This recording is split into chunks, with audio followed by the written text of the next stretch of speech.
Trump casts North Korea summit as one-time shot for Kim. President Donald Trump speaks during a news conference at the G7 summit, Saturday, June 9, 2018, in Lamalbai, Quebec, Canada. AP photo, Evan Vucci, Singapore, AP. President Donald Trump cast his Tuesday summit with North Korea's Kim Jong-un as a one-time shot for the autocratic leader to ditch his nuclear weapons and enter the community of nations, saying he would know within moments if Kim is serious about the talks.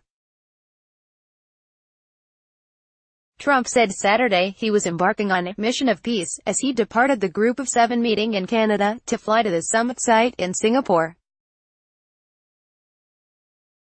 saying he has a clear objective in mind to convince Kim to abandon his nuclear program in exchange for unspecified protections from the U.S. Trump acknowledged that the direction of the high-stakes meeting is unpredictable, adding it will always be spur of the moment.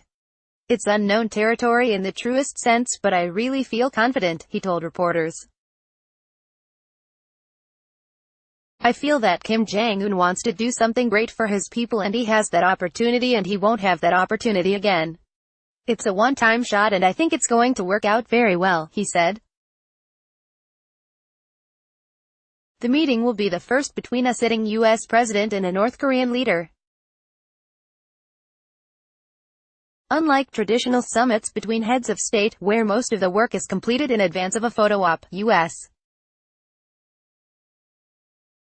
officials say the only thing certain ahead of these talks will be their unpredictability. Raising expectations in advance of the meeting, Trump said the outcome will rely heavily on his own instincts. The U.S. president, who prides himself on his deal-making prowess, said he will know, within the first minute of meeting Kim, whether the North Korean leader is serious about the nuclear negotiations. I think I'll know pretty quickly whether or not, in my opinion, something positive will happen. And if I think it won't happen, I'm not going to waste my time. I don't want to waste his time, Trump said. This is a leader who really is an unknown personality. Trump added of Kim, people don't know much about him. I think that he's going to surprise on the upside, very much on the upside. The Kim sit-down comes as Trump's international negotiating skills have faced their toughest tests to date with mixed results. Tensions flared at the G7 summit between Trump and U.S. allies over his protectionist economic policies and decisions to exit the Iran nuclear deal and Paris Climate Accord. Trump rated his relationships with U.S. partners as a 10, the worst, while allies spent much of the weekend directly challenging Trump's policy positions.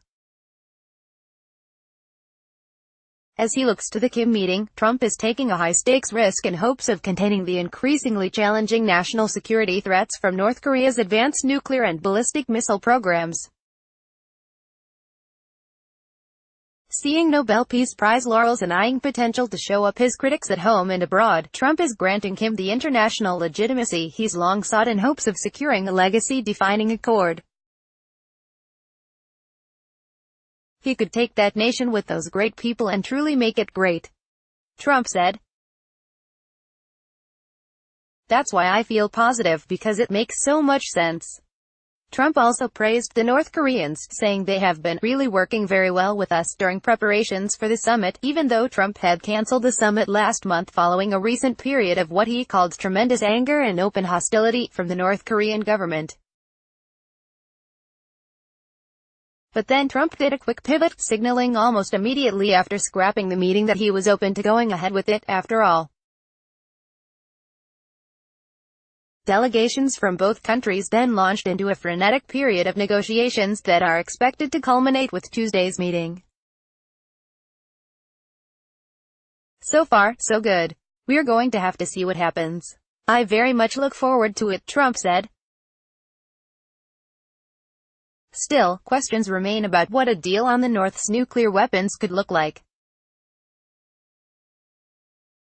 Trump has said he believes Kim would agree to denuclearization, and Secretary of State Mike Pompeo said Thursday he had received Kim's personal assurances to that effect, but the two countries have offered differing visions of what that would entail.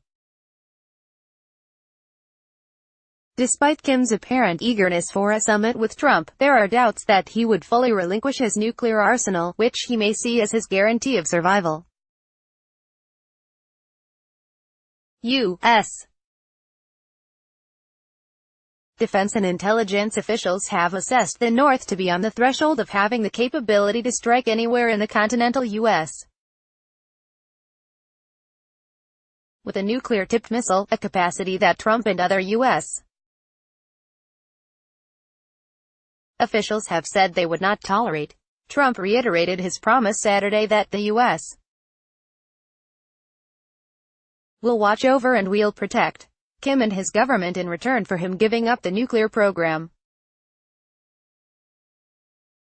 He also indicated that South Korea, China and Japan would be prepared to invest in the North to boost its besieged economy. Lucy reported from Lamelby, Quebec. Associated Press writer Darlene Superville in Washington contributed to this report. Copyright 2018 The Associated Press. All rights reserved. This material may not be published, broadcast, written or redistributed.